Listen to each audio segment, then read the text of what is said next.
बिस्मिल्लाहिर्रहमानिर्रहीम रब्बि इश्रह ली सदरी वयस्सिर ली अमरी वहलुल उक़्दतम मिन लिसानी यफ़क़हू क़ौली। अस्सलाम वालेकुम नाज़रीन, मुझे सिशार अल-फारी कहते हैं और आप देख रहे हैं रियल पाकिस्तान। नाज़रीन, आज मेरे साथ जो शख्सियत मौजूद है इनका नाम इमादुल इस्लाम है और यकीनन जब ये बोलते हैं तो यूँ लगता है कि जैसे तारिक जमील साहब खुद बोल रहे हैं और जब बयान करते हैं तो यूँ लगता है कि जैसे तारिक जमील साहब खुद बयान कर रहे हैं। इनसे बात करते हैं कि ये तारिक जमील साहब की किस तरह नकल उतारते हैं और किस तरह बात करते हैं और तारिक जमील साहब को ये जब पहली बार मिले तो तारिक जमील साहब ने इनको क्या कहा। आइए इनसे बात करते हैं। अस्सलाम वालेकुम। वालेकुम सलाम अलमानी भाई। सर क्या हाल चाल है? अल्लाह का शुक्र है, आपकी दुआएं हैं, अल्लाह का फजल है। सर आप बात ऐसे कर रहे हैं जैसे लगता है कि तारिक जमील साहब खुद बैठे हैं। माशाल्लाह, ये आपकी मोहब्बत है, आप भाइयों की वालिदैन की दुआएं हैं, अल्लाह कबूल फरमाए। हज़रत हालात बड़े ख़राब हैं मुल्क के, आप देखते हैं लोग जो है दिन से दूर हो रहे हैं, क्या कहना चाहेंगे?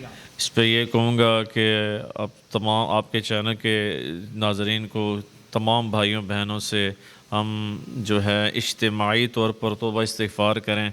हमारे हाजी अब्दुल वहाब साहब थे रहमतुल्लाह अलैह, वो हर इज्तिमा के बयान के अखीर में फरमाते थे कि सब इज्तिमाई तौबा करें।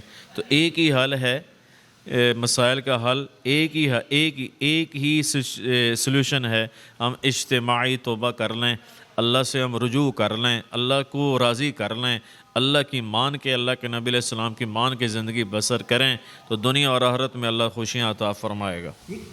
कब आपने मुल्ला तारिक जमील की तरह बोलना शुरू किया? 2009 में मैंने बयान किया, मस्जिद में जमात आई हुई थी, बहुत बड़ी तबलीगी इकट्ठ था, जोड़ था, वहाँ मैंने बयान किया तो उन्होंने कहा ये तो सेम अंदाज़ तारिक जमील साहब की तरह हैं। तो मैं वल्लाह उनको नहीं जानता था, तो जानते भी नहीं था। तो इसलिए नहीं जानता था क्योंकि ऑडियो बयानात होते थे ज़्यादा, तो तस्वीर नहीं देखी थी। तस्वीर फिर मैंने देखी कि फिर मैंने, क्योंकि यूट्यूब चेंज यानी कि लेट आया, तो मैंने यूट्यूब पर सर्च किया, मैंने बयान सुने तो मौलाना साहब का चेहरा सामने आया। फिर मैंने उनकी बातें अवाम नास तक पहुँचाई। जेहलम में, गुजरात, गुजरांवाला, रावलपिंडी, सब ने मुझे लिटिल तारिक जमील का वो टाइटल दिया, अल्लाह कबूल फरमाए।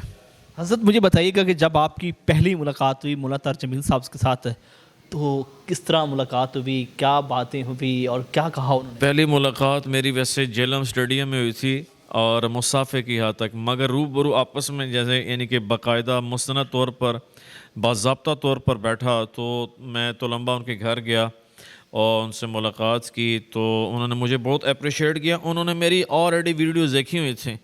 बाद में मैं गया उनके पास तो मौलाना ने फरमाया कि बेटे किसी की गीबत नहीं करनी, किसी के अगेंस्ट बात नहीं करनी है, ना ही किसी मसले की लिहाज से किसी को तनकीद करना है, सबको मोहब्बत दो, प्यार दो, इज़्ज़त दो।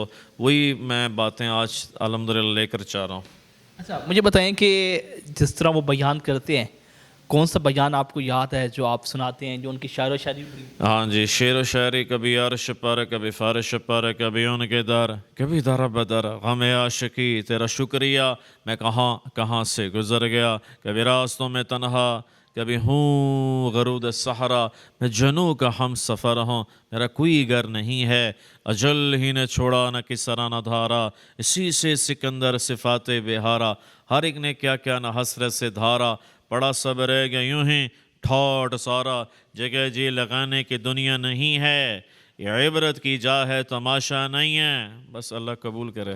अच्छा सर, यकीनन जब आप बोलते हैं तो यूँ लगता है कि तारिक जमील साहब खुद बोल रहे हैं, तो कैसा महसूस करते हैं जब आप बोलते हैं? बोलता हूँ जी, अल्लाह कबूल करे, मुझे बहुत अच्छा महसूस होता है। आदमी की आवाज़ में आप बहुत यकीन करें, बहुत मुझे अप्रिसिएशन मिलती है, लोग मोहब्बत करते हैं। जब मैं बयान करता हूँ, जहाँ भी खुशी गमी में लोग रो पड़ते हैं, तो तारिक जमील साहब की मोहब्बत है लोगों के दिलों में। हम तो एक वसीला बन रहे हैं, बाकी तो अल्लाह उनको खुशियाँ दे। अच्छा और भी कोई बयान उनका आप कर लेते हैं, ज़रा सुनाइए। जी क्यों नहीं। अल्लाह के नबी अलैहि सलाम दुनिया से जा रहे हैं, जिब्राइल या रसूल अल्लाह, अल्लाह आपकी मुलाकात के शौक़ में हैं। तो अल्लाह के नबी ने फरमाया, जिब्राइल जाके पूछ क्या मेरे जानने के बाद मेरी उम्मत क्या क्या बनेगा। उम्मती उम्मती तेरी किस्मत पे लाखों सलाम, मुस्तफ़ा जान रहमत पे लाखों सलाम, शम्अ बज़्म हिदायत पे लाखों सलाम, जो सुहानी गड़ी चमका तैयबा का चाँद, उस दिल अफरोज़ साअत पे लाखों सलाम। जिब्राइल गए, वापस आए, अर्ज़ की या रसूल अल्लाह, अल्लाह फरमा रहे हैं ہم آپ کے جانے کے بعد آپ کی امت کو تنہا نہیں چھوڑیں گے۔ میرے نبی نے فرمایا اللہم رفیق الاعلی، اے اللہ مجھے رفیق اعلیٰ کے پاس لے چلو، اور میری اکھیاں ٹھنڈیاں ہیں، اب میں سکھی ہوں کہ میں اللہ کے پاس جا کے ملوں۔ اللہ تعالیٰ ہمیں امت پناہ پر کام کرنے والا بنائے، امت کو جوڑنے والا بنائے، کیونکہ اختلافات بہت ہیں، ہم امت بن کر چلیں، دیوبندی بن کر، بریلوی بن کر، الحدیث بن کر، شیعہ بن کر نہیں، مومن امتی بن کر چلیں۔ یہی تارج جمیل صاحب کے بیانات ہیں۔ سر آخر پہ کیا پیغام دینا چاہیں گے آپ ہمارے ویورز کو؟ یہ پیغام ہے، قرآن کو ترجمے کے ساتھ پڑھیں، یہ گزارش ہے، اللہ کے نبی کے حدیث سیاح کو اسٹڈی کریں، علماء کرام کی قدر کریں، سب کو عزت دیں، توقیر کریں، دعائیں لیں، دعائیں کروائی نہیں جاتی ہیں، دعائیں لی جاتی ہیں، علماء کی عزت کریں۔ فَاسْأَلُوا أَهْلَ الذِّكْرِ إِن كُنتُمْ لَا تَعْلَمُونَ، العلماء ورثۃ الانبیاء، علماء انبیاء کے وارث ہیں، ان کے پاس بیٹھیں، ان کو محبت، آپ سے وہ آپ کے لیے دعائیں کریں گے تو آپ کی نسلیں آباد ہو جائیں گی انشاءاللہ۔ اچھا سر مجھے بتائیے گا کہ جب آپ بیان کرتے ہیں تو یوں لگتا ہے کہ جیسے طارج جمیل صاحب کر رہے ہیں، تو اس کے بعد اب انہوں نے یہ بھی کہا کہ آپ کہیں بیان بھی کر سکتے ہیں؟ جی جی کیوں نہیں، مولانا صاحب فرماتے ہیں کہ بیٹے جہاں بھی جاؤ اللہ کی بات کرو، اللہ کے نبی کی، صحابہ اہل بیت کی، پر بیٹے آپ نے اس نسبت کو بیچنا نہیں ہے، رائے ونڈ کی نسبت کو بیچنا نہیں ہے، اور میں آن ویڈیو کہہ رہا ہوں کہ میں نے رائے ونڈ کی نسبت کو بیچا نہیں ہے، مجھے پیسہ شہرت نہیں چاہیے، اللہ کے لیے کریں گے تو اللہ عزت دے گا، تو اللہ کے لیے کر رہے ہیں تو اللہ قبول فرمائے۔ بالکل ناظرین، آپ نے اماد الاسلام صاحب کی گفتگو سنی ہے، اور جس طرح گفتگو کرتے ہیں، بیان کرتے ہیں، تو یوں لگتا ہے کہ جیسے طارج جمیل صاحب خود بیان کر رہے ہیں اور گفتگو کر رہے ہیں۔ آپ کو ان کی گفتگو کیسی لگی؟ کمنٹ سیکشن یا اپنی رائے کا اظہار کریں۔ اسی کے ساتھ اپنے میزبان ذیشان البانی کو ریئل پاکستان سے اجازت دیجیے۔ اللہ نگہبان۔